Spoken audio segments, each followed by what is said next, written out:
Of the more than 40 American presidents, only 4 have been memorialized on Mount Rushmore. George Washington was the founding father of the nation.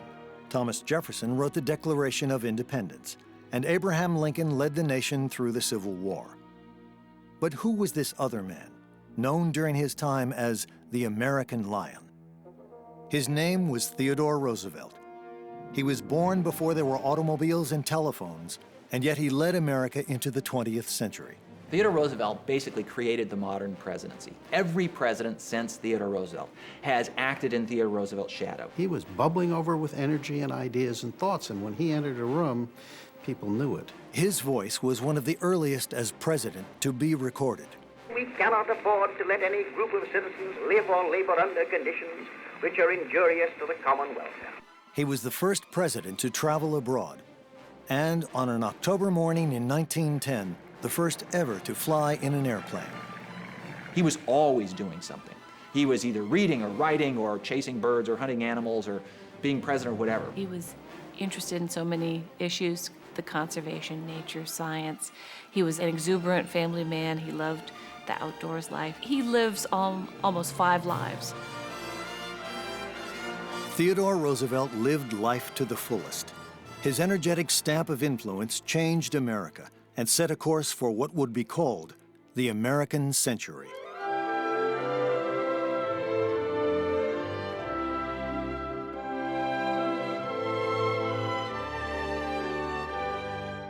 Theodore Roosevelt was born in 1858 to a well-to-do New York family. As a child, he was frail and often sick. Encouraged by his father, Roosevelt began exercising regularly.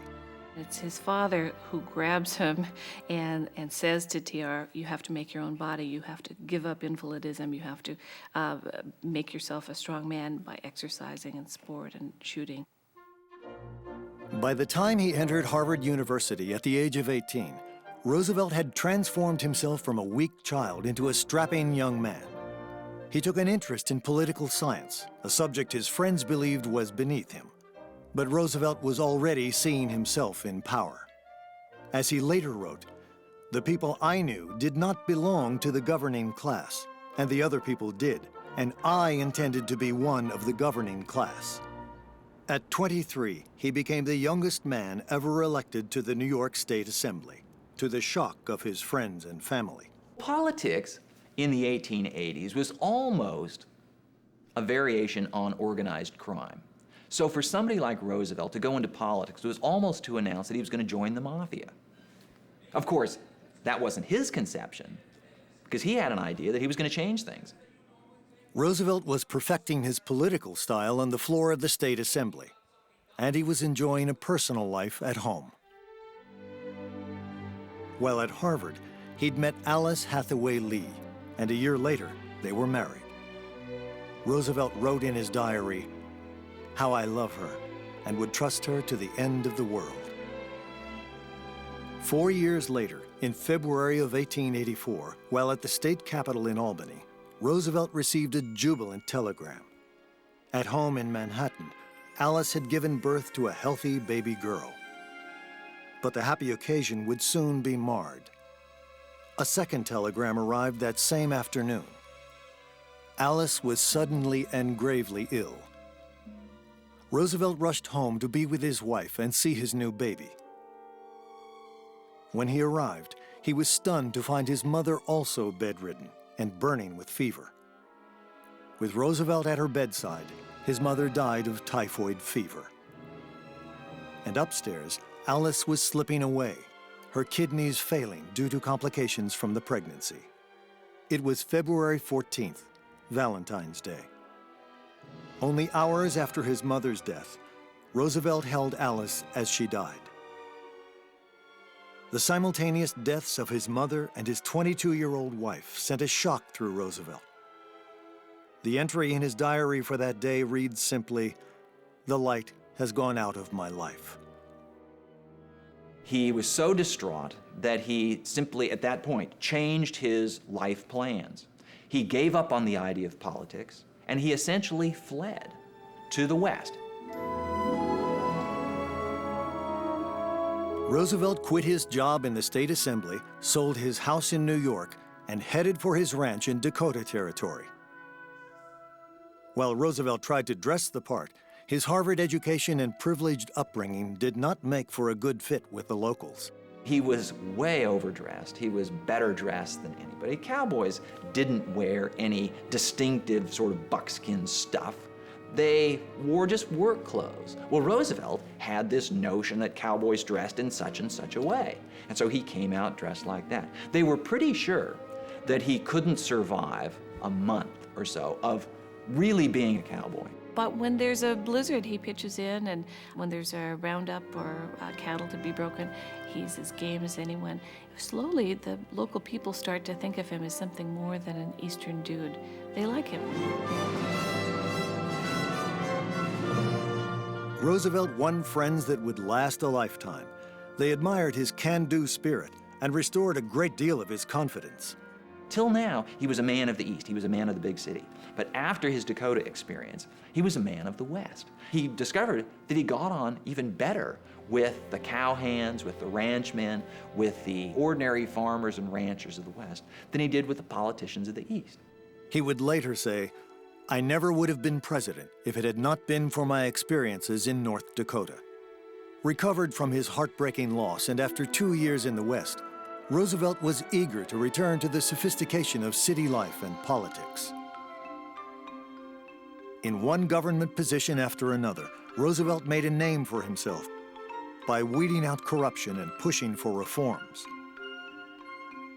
Roosevelt had a new spark in his love life as well. His childhood friend, Edith Caro. One day, TR comes to his sister's house, and Edith's there. We don't know if it's an accident or a planned meeting.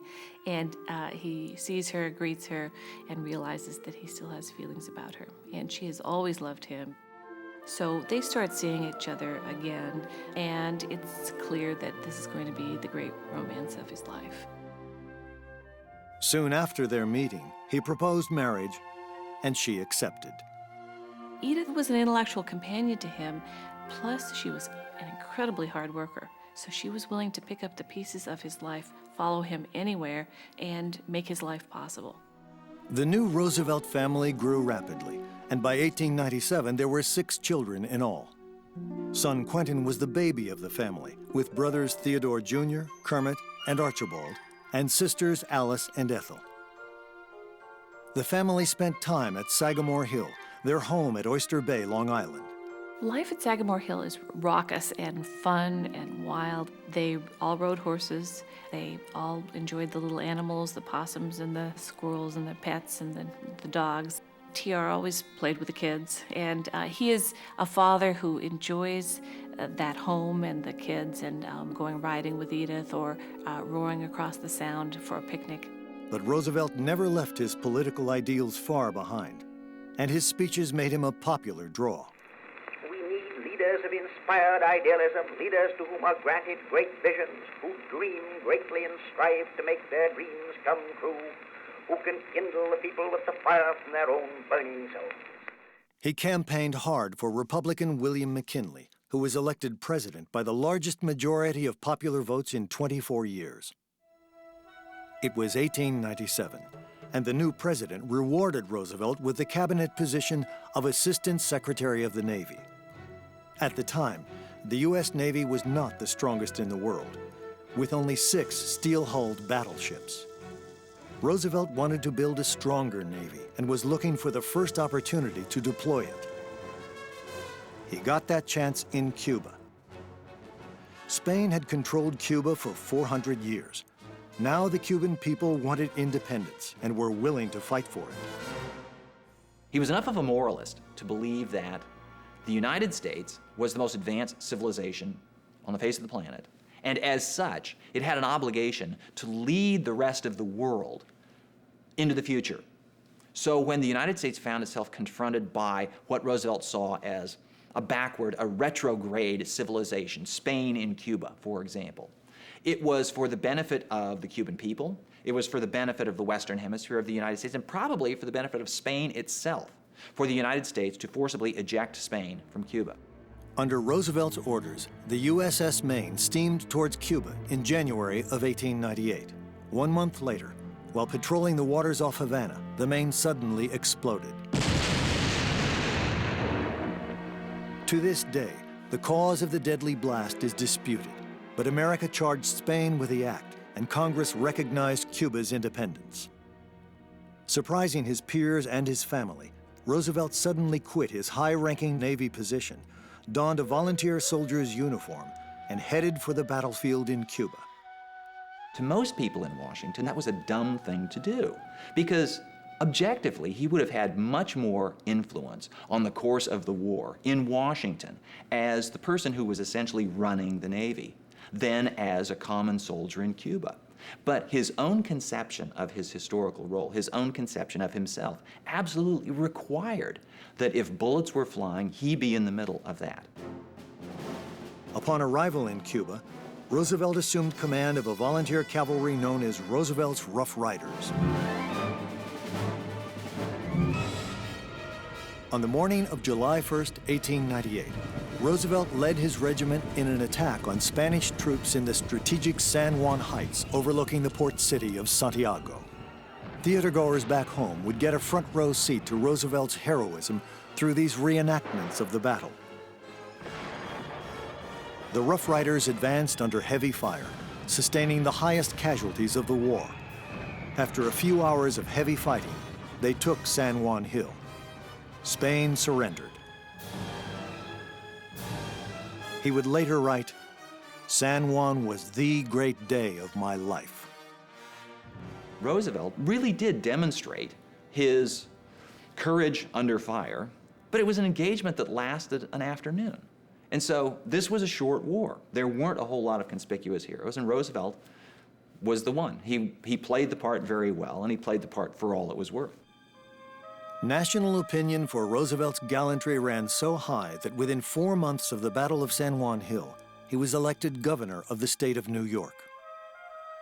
But his politics were too ethical for the corrupt New York political machine. At the Republican Convention of 1900, New York politicians carried out a plan to get rid of him by nominating him as Vice President of the United States. TR is excited to be asked to be vice president, but doesn't really want to do it because there's no work involved. There's no purpose, there's no principle, there's no great cause. The mild-mannered President McKinley needed Roosevelt's youthful vigor and charisma to jumpstart his campaign. And it worked. The ticket went on to win by more popular votes than any president before. President McKinley's manager said, "Don't you all realize there's just one life between that damn cowboy and the White House?" But Vice President Roosevelt was more concerned that he had landed in a dead-end job. He gave speeches at the opening of medical colleges, war memorials, and even the YMCA. In the spring of 1901, he led the parade to open the Pan American Exposition in New York. But fate was about to play another hand in Roosevelt's life. On September 6th, President McKinley also visited the exposition. While shaking hands with admirers, he was shot by an assassin. For over a week, McKinley's life hung in the balance. But just when recovery looked hopeful, he suddenly died.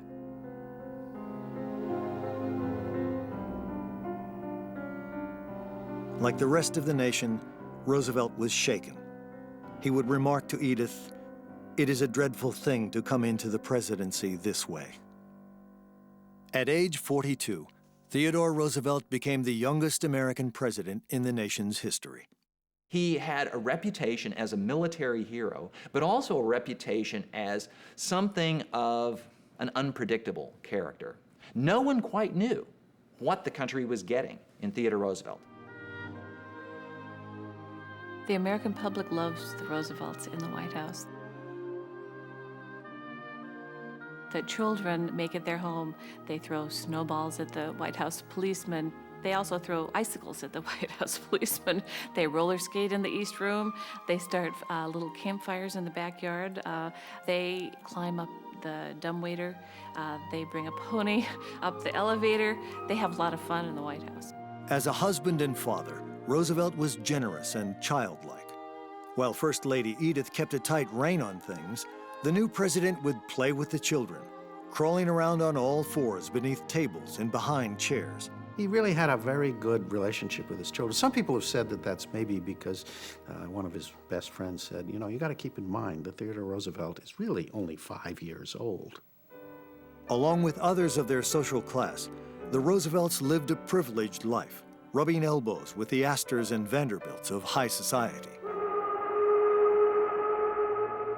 But for the working-class American, life was quite different. The average income was $430 a year, a rate of $1.37 a day for a common 6-day work week.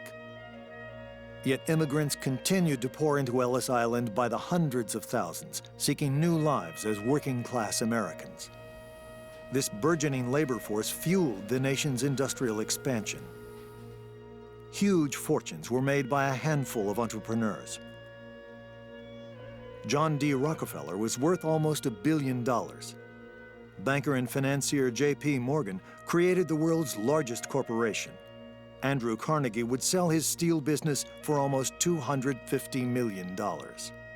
Roosevelt felt that this handful of rich individuals had a stranglehold on the nation's economy.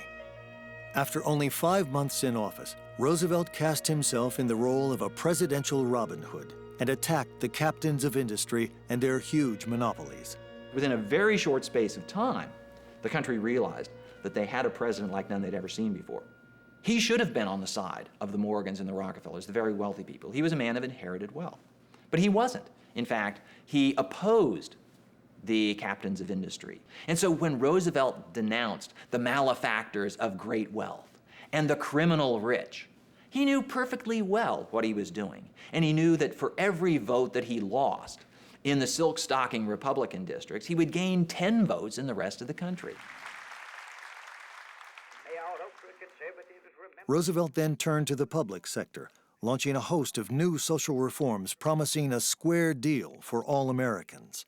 What he meant was a fair deal, that everybody should have a fair chance to do things, a fair chance to rise and be successful, and to have a fair shot at earning a decent living and supporting his kids and bettering himself and bettering the country. One of the first tests of his square deal policy was a front-page rift between labor and management in the coal industry. Immigrant coal miners worked 12-hour days in unbearable conditions. Children as young as 8 worked side by side with their fathers, who earned $12 a week.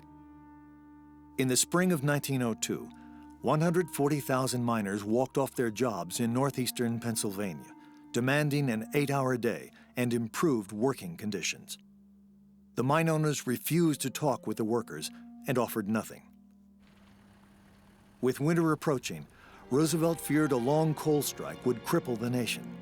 He summoned both sides to the White House to break the stalemate. But the mine owners would not budge from their position. What infuriated him was the attitude of the mine owners and operators, who contended that they were the ones who had been entrusted by God with the destinies of this essential industry and the lives of the people who worked for them. Roosevelt couldn't stand that at all. He thought they had to be brought down a couple of pegs. Roosevelt threatened to send federal troops to take over the mines.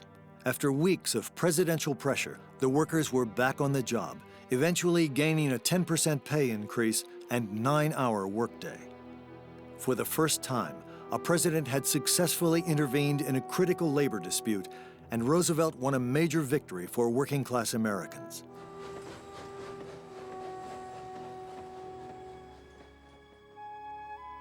The growing nation had a monstrous appetite for raw materials, and lumber was consumed even faster than coal.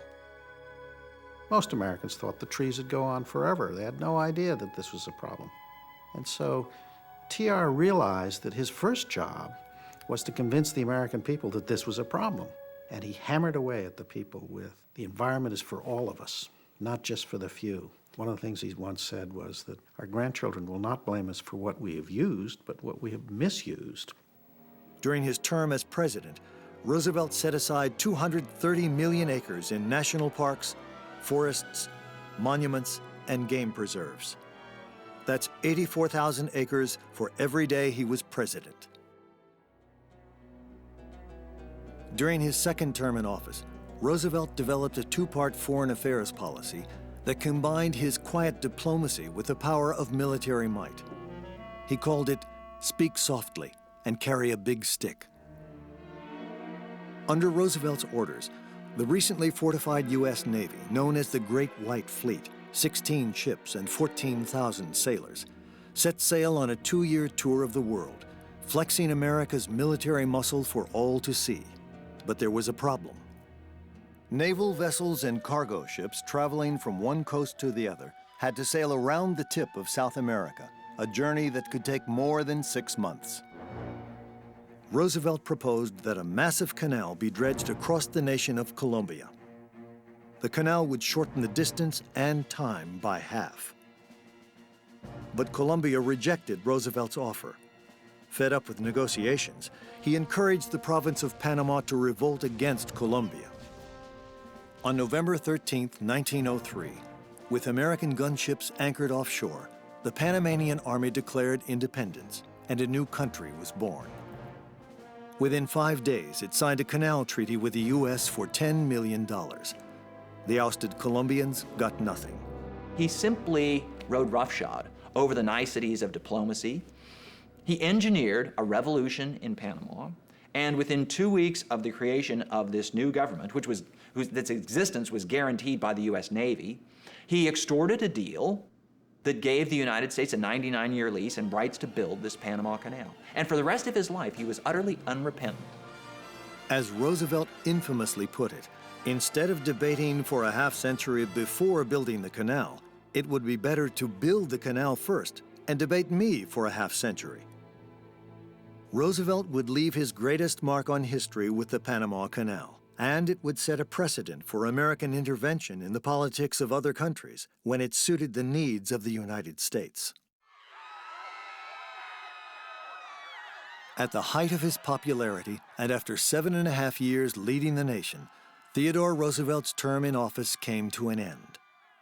Confident that he had left the reins of government in good hands with his friend William Howard Taft, Roosevelt and his son Kermit departed for a year-long African safari.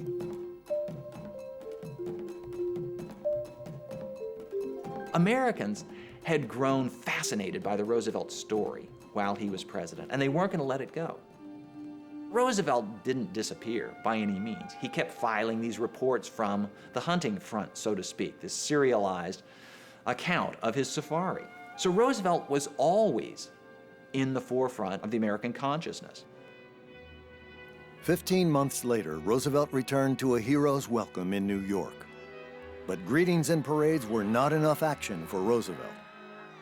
He jumped at the chance to lead a new independent party called the Progressives.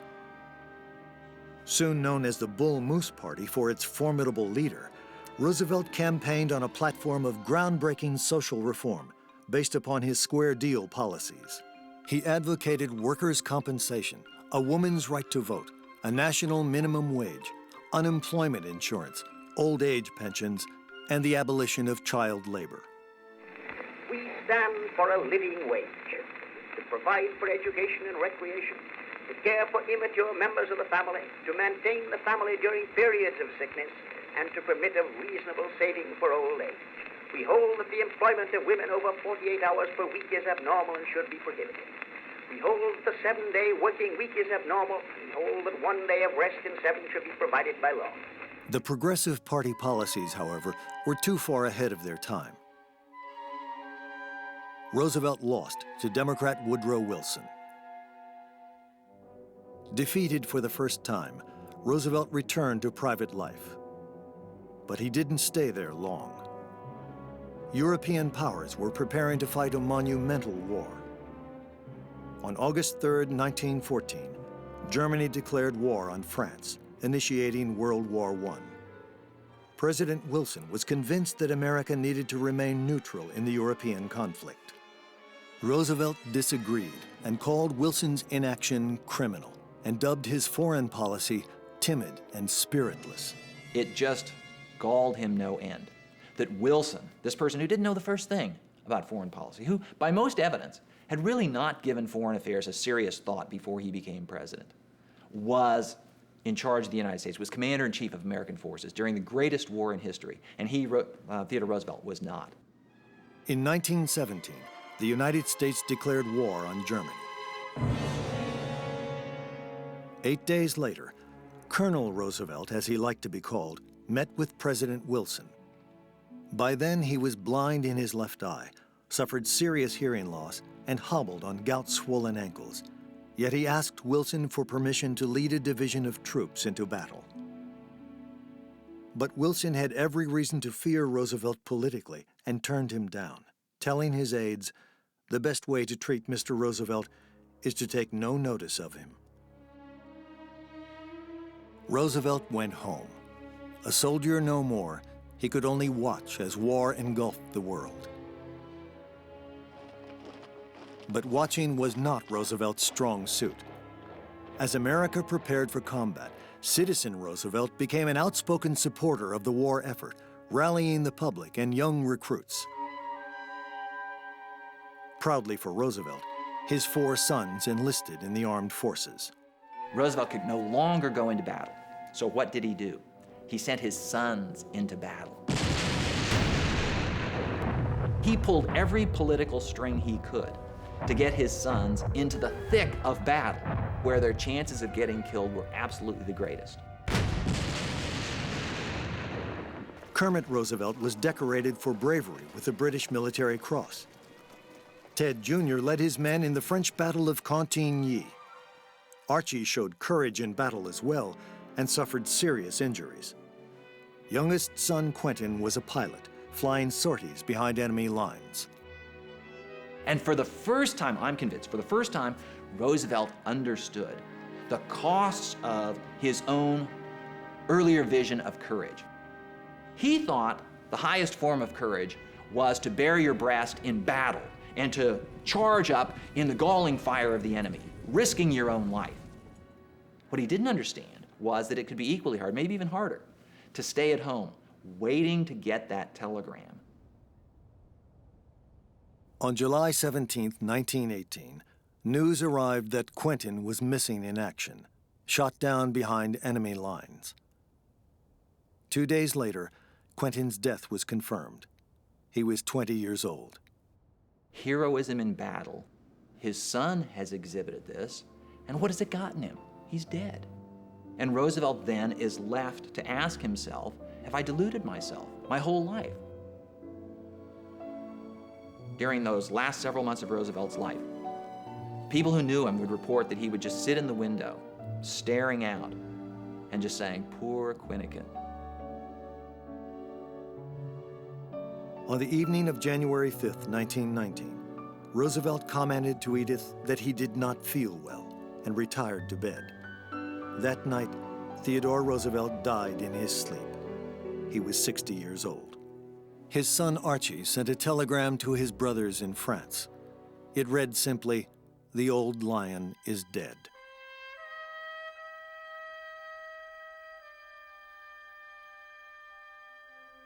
Buried with Theodore Roosevelt is a monumental chapter of American history. But through that history, he lives on in the nation that he helped to build, in the ever-evolving programs of social reform that he devoted his life to.